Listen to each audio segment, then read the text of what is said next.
And consequently, I've learned, even in my early teen years, that there is a whole system in operation behind the world scene. It's a criminal system, a criminal enterprise. It's called government, religion, banking. Those are the three foundation stones of Western civilization, is government, money, and religion. All three operate together. You can't have one without the other two. So, understanding that, you get into what I call the occult side of world government. The word occult simply means hidden. That's all it means. It has been applied and misunderstood to be something evil. When you use the word occult, most Christians will feel that this has to do with the devil or something. No, it has to do, look it up in a dictionary, the word occult simply means hidden.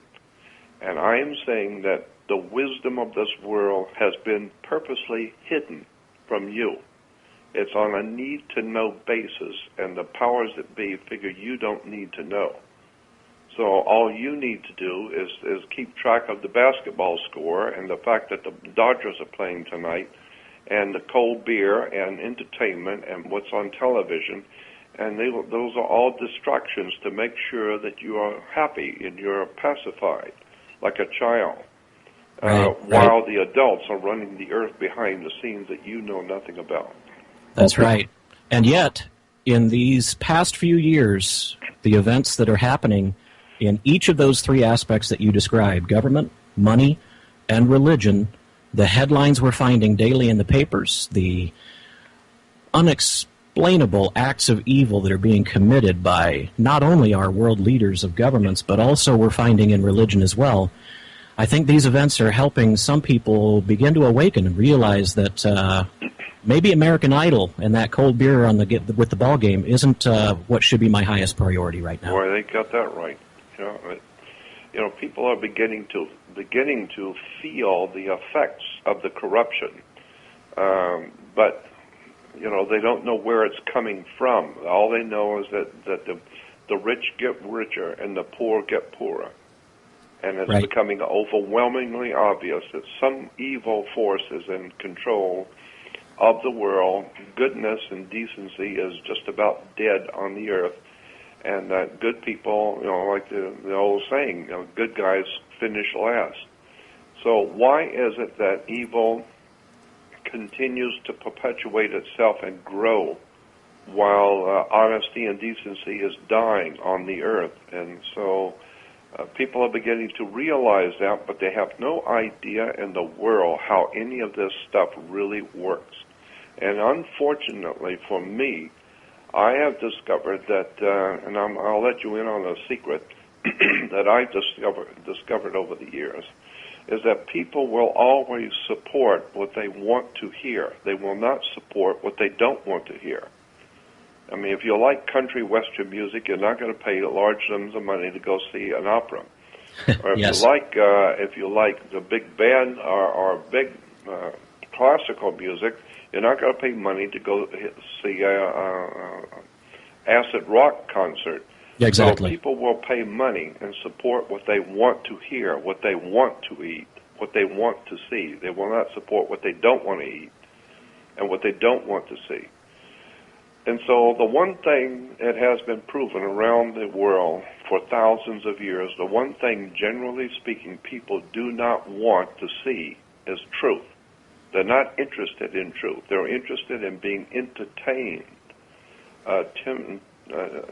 titillated, and excited by movies, by sex, by drugs, by rock and roll, by music, by entertainment. That's what the human mind wants. It wants to be entertained. Quite right. So people are not interested, generally speaking, in truth. Real, legitimate, hard, provable truth is something that the world is not interested in. And Mr. Maxwell, I'm hoping that in this next half hour we can actually dive little deeply into a few examples of these subjects.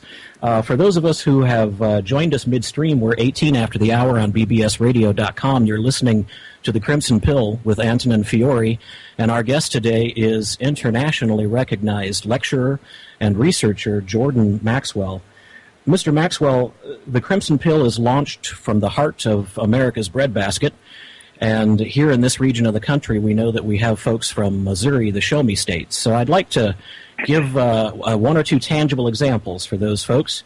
And I'm thinking that perhaps a good place to start is one of the first pieces that I've heard from your research in the past that caught my attention.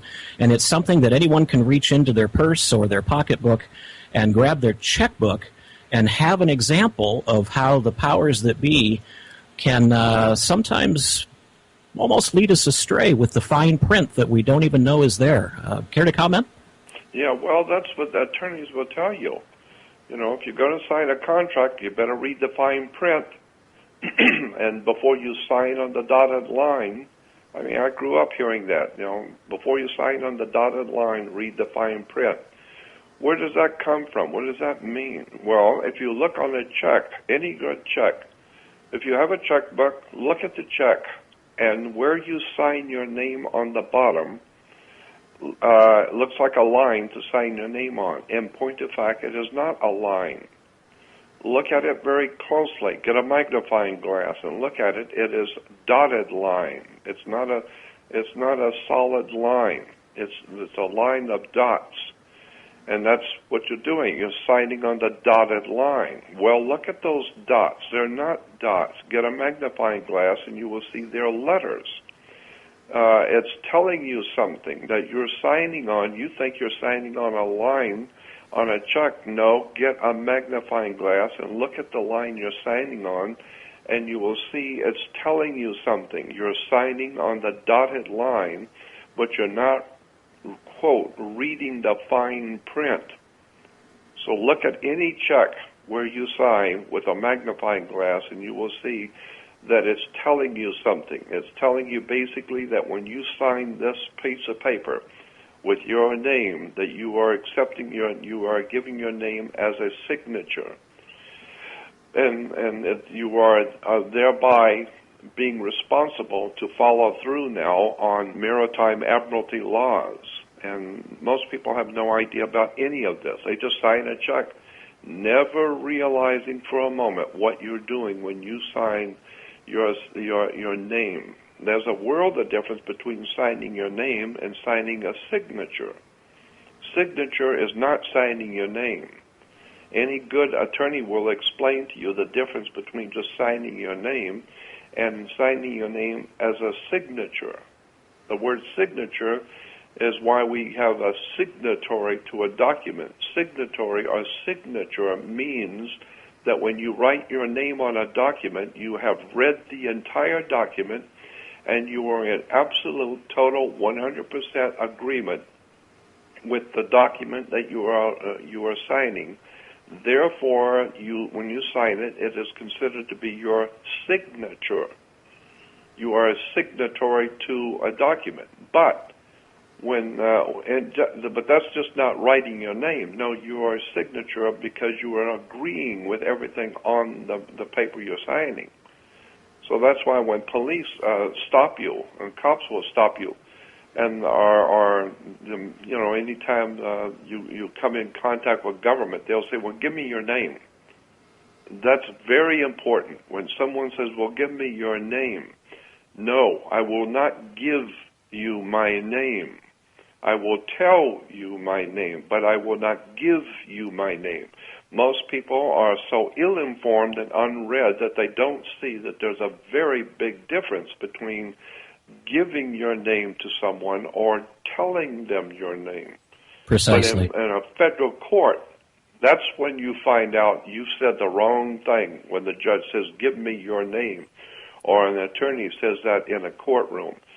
So there are little things that people don't realize about law, and ignorance of the law is no excuse. You need to do your homework. You need to open your mind for the first time, because your brain is like a parachute. It doesn't work if it's not open. Quite right. You need to Quite open right. up your mind and begin to understand that words and terms are very important. Symbols mean things. When you go to courthouse, the symbols on the courthouse, the symbols in the courtroom.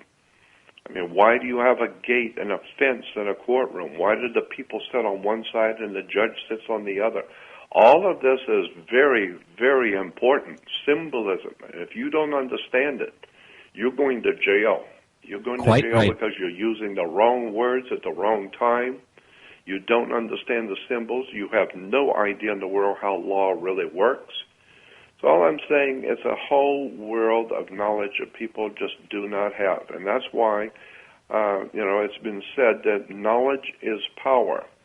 And that's why Americans are feeling they are powerless. They have no real power to do anything. Why? Because you have no knowledge of how things work. Knowledge is power. Quite right, Mr. Maxwell. Very interesting points along the way, and I can almost sense some borderline skepticism from anyone who's new to this subject matter. I've heard the words phrased in conversation before, that they think that some of these points are maybe nothing more than mincing words or small minutiae, and yet I would ask the listening audience if they have not already made a note of one of the terms that you've shared thus far. That term is maritime admiralty law. Could you care, Mr. Maxwell, to tell us just a bit more about maritime admiralty law, its ramifications and pertinence in our everyday lives? Yes, there are two things on the earth. The ancient peoples of the world, the ancient Romans and the ancient Greeks and the ancient peoples of the world, especially Rome, codified all of this stuff. Roman law is the basis for American law. We are the modern-day Rome. And if you understand ancient Roman law, the Romans understood that there were only two things on the earth. There was land and water. Period. That's it. That's what the earth is, land and water. And so they developed the concept in ancient Rome that there were then two kinds of law on the earth. There was the law of the land and the law of the sea. Well, we've heard the term law of the land, but most people think law of the land means the laws that we live by. No. Go back and get an education and understand that when you use the word law of the land, it's in opposition to a different law, which is law of the sea, the law of water. So the law of the land is the law that governs a particular people that live on land. And so the law of the land is different in every country. You can do things in America you can't do in Russia.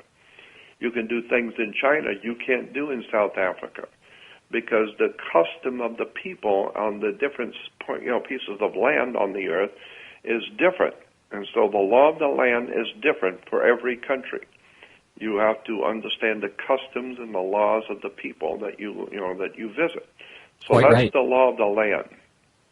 Now, the law of the sea is referred to as the law of maritime admiralty, maritime admiralty, which is the law of water. That's why the admiral of the Navy. And we get the word Navy from the body of a church.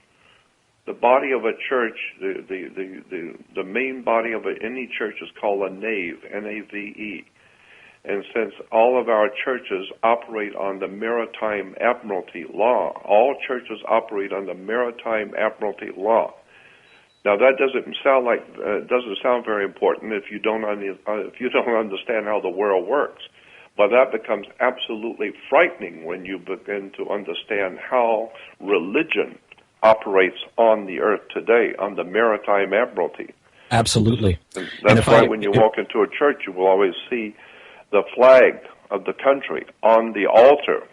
Why? Because the very church, the very idea of worshiping a God falls on the international maritime admiralty law. And if you don't know that, you better go back and do some homework and find out what you're doing when you go to a church or a synagogue or a or a temple of any kind, because all religion operates on the maritime admiralty. And this is why when